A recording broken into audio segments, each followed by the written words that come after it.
30e dimanche de temps ordinaire de l'année liturgique B. Évangile de Jésus-Christ selon saint Marc, au chapitre 10, du 46e au 52e verset. Et tandis que Jésus sortait de Jéricho avec ses disciples et une foule nombreuse, un mendiant aveugle, Bartimée, le fils de Timée, était assis au bord de la route.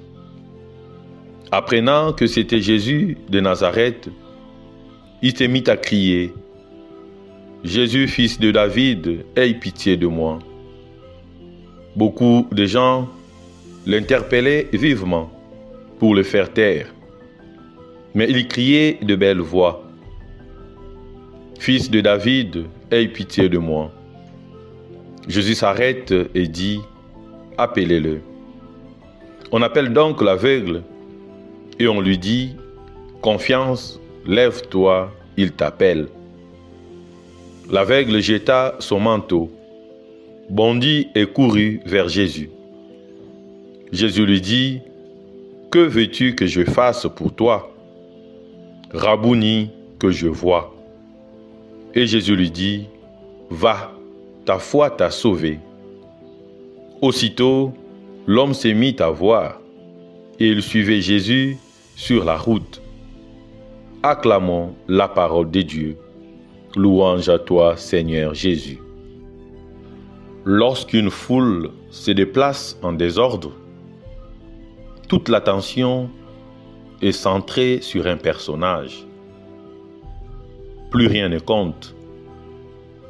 On est capable de piétiner n'importe quoi, n'importe qui, même un pauvre mendiant, sans même s'en apercevoir. On s'en fout du reste vraiment. Mais Bartimée a déjà entendu parler de Jésus, sans cependant l'avoir rencontré. Il est tellement certain que Jésus peut le sauver, qu'il va en hurlant ou encore en criant sa prière. On essaye de le faire taire, mais il crie encore plus fort.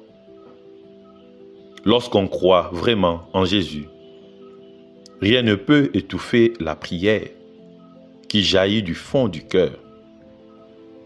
Nous vivons aujourd'hui dans un monde rendu sourd, dans un monde qui nous rend sourds et qui nous perd parfois complètement, qui semble parfois bâti pour bloquer tout effort de l'homme qui cherche à se tourner vers Dieu et l'appeler à son secours.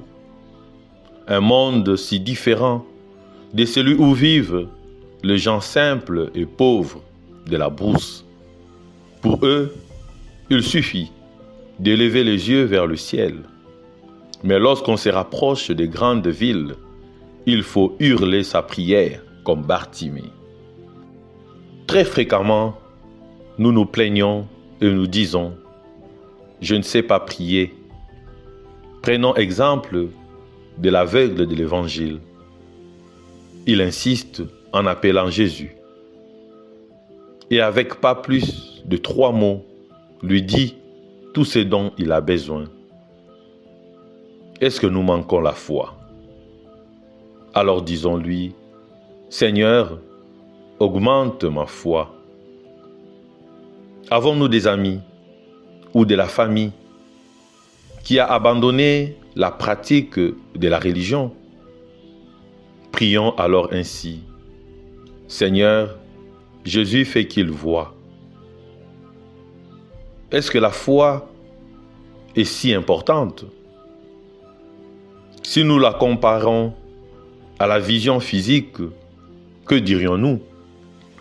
La situation de l'aveugle est vraiment triste. Mais beaucoup plus triste est celle du non-croyant. Disons-leur : le Maître t'appelle, dis-lui quels sont tes besoins, et Jésus te répondra avec une grande générosité. Demandons au Seigneur la persévérance dans la prière. Plus profondément, il faut vraiment croire que tout est possible à celui qui croit.